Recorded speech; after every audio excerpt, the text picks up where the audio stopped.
Hello everybody, welcome to the Actors Academy. Thank you again for tuning in. So today we have part 3 of our 3-part series of how to become an actor and start acting without any experience at all. So if you're new to this, if you're getting into this, these videos are really going to help you.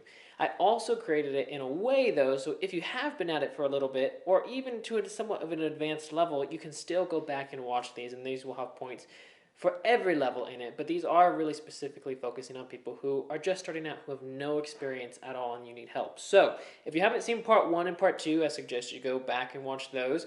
You can't have one without the other. So if you want to make it in this industry and have the longevity of your career and hopefully do well, especially early on if you can, you want to be able to go and follow the 3 points from each video. So if you have 1 out of the 3 missing, then you're not going to get the full extent of what you could do, the possibilities that you can achieve within this industry. So my suggestion is, if you haven't seen those, part 1 and part 2, go back and watch those, or maybe, who knows, maybe you'll watch part 3 and that's all you ever need. But my suggestion to any of you, if you're especially just starting out, is to go back and make sure you watch all of part 1, part 2, and then this one, part 3.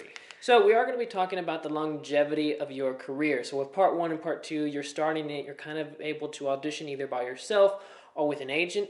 Now what can you do? How can you sustain yourself? How can you keep doing well after this point? Because, it's one thing to just start and say, okay, now I can submit myself. Well, what do you do after that point? There's a beginning, there's a middle, but there's also an end. It doesn't help you guys if we only talk about the beginning and the middle, and then we skip the end completely. So that's why we have to talk about all 3 of them. So part 1 was the beginning, part 2 is the middle, part 3, this is a little bit longer, a little bit more for the longevity, and also for some of the current things that you'll be working on. So point number 1 to this video is find your weaknesses. You have to find, what are you strong at, what are you not so strong at. This is what really helps when you're testing it out as well, and you're starting to see, hey, is this something I can do? Is this something that I want to do? Do I want to become an actor? Do I not want to become an actor? You have to find, what are you weak at, what are you strong at. So for example, weaknesses, maybe you're weak at memorizing lines quickly. If you're going to audition, probably you're going to get an audition and you're going to have to go to that meeting and audition for the casting director about 2 days after you get that submission. Sometimes it's 3 days, sometimes it's 1 day, sometimes you can maybe even get a week in advance. They say, oh, okay, hey, we'd love to meet with you, come in next week and audition for us. But usually what you're going to have is it's going to be a 2 to 3 day turnaround. For the most part, some days you will have 1 day. But now, if you're poor at memorizing lines, and this could be however your schedule is, maybe you're a student, maybe you're working, you don't have a lot of hours in the day to always memorize your lines. But truth be told, you have to have that ability to memorize quickly.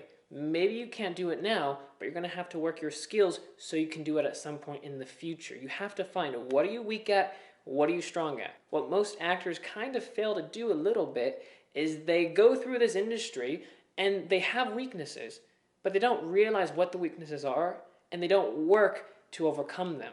That's what you have to do. You have to find, what are you weak at, what are you strong at? Maybe it's your improv skills. Maybe you're going out for a lot of different comedy roles, and everyone during comedy, they say, hey, go ahead, improv, try something out a little bit. Maybe you're weak at your improv skills, and that's what you need to work on.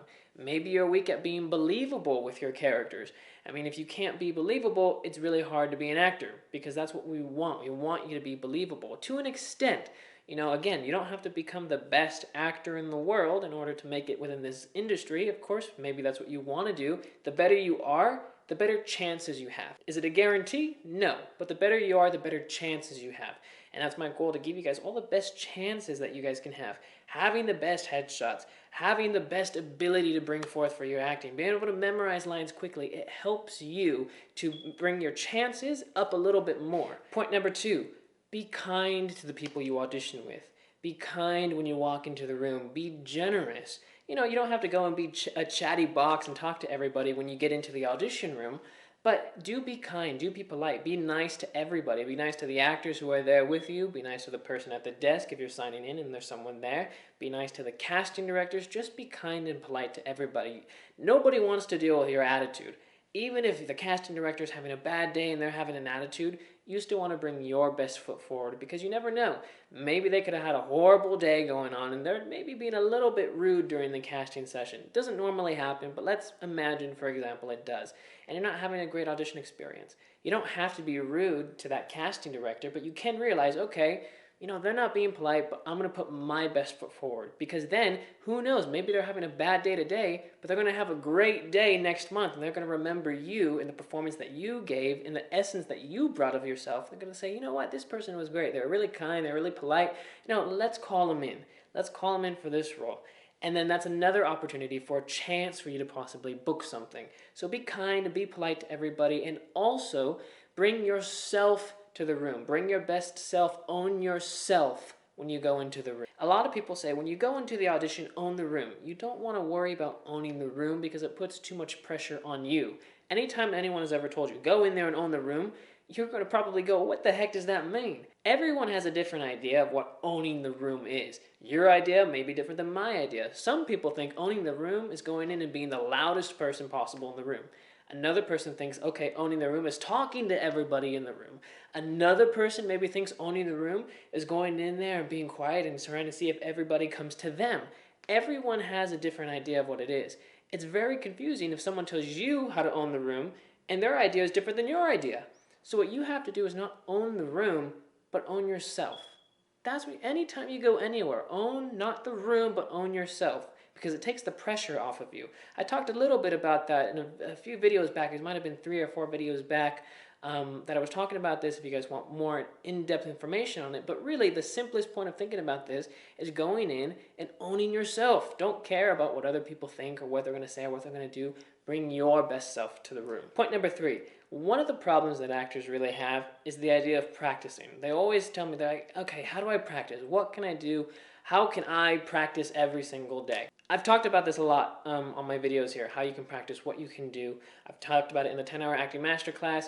You have ideas on how to practice, but one thing that you can start doing if you've never acted before is literally get out your phone and record yourself. Record yourself acting and doing a scene or doing a monologue and just watch it. Watch what you're doing, because you can see what you're doing that's working and what you're doing that isn't working. Now, you don't have to record yourself for 20 hours. Just record yourself for 1 minute. When you record yourself for 1 minute, you can see what seems real, what doesn't seem real.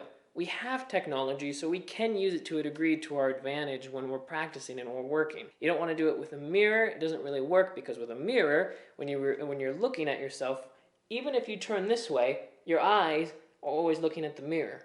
It's very unnatural in the sense of if you're trying to practice using a mirror as a standpoint, because maybe you're trying to go and you're talking and you're doing something over here, and maybe whatever you're doing looking in this direction, it may look fake, especially if you're here and your eyes are turned and you're looking at the mirror. If you have a camera though and you're recording yourself, you can look anywhere and it's going to record you and you can capture it. And then you can see, okay, what am I doing when I'm acting that's working? What am I doing that isn't working? This is one of the first steps that you can take to self-progress. You don't need to have an instructor to tell you, oh, that was fake. Your whole goal as an actor is to be real. You kind of get an idea of what's real and what's not real, naturally. So if you record yourself, and it could be anything, maybe you could do a quick Google search and find one simple monologue. And just record yourself saying the monologue, because then, one, you get to practice on your idea of memorizing. You get to work those memorization skills. You don't have to really focus too much on the idea of the character for this. You just want to know, okay, I'm going to be reading these lines. I have to have them memorized. And you're going to record yourself. And then you see, how is it? Does it seem real? Does it not seem real? In 35 seconds in, did it start to seem real? And then it got unreal 10 seconds after that? You have to find it, but you can use it to your advantage. Record yourself. Find what you're doing. See what's real, see what's not real. And that's going to help you guys so much more. Hope you guys like this video. Make sure you subscribe to the channel so you can be up to date with everything. Also, if you're interested in the 10-hour acting masterclass, link that down in the description below and in the comment section. All right, I'll see you guys. Have a great day.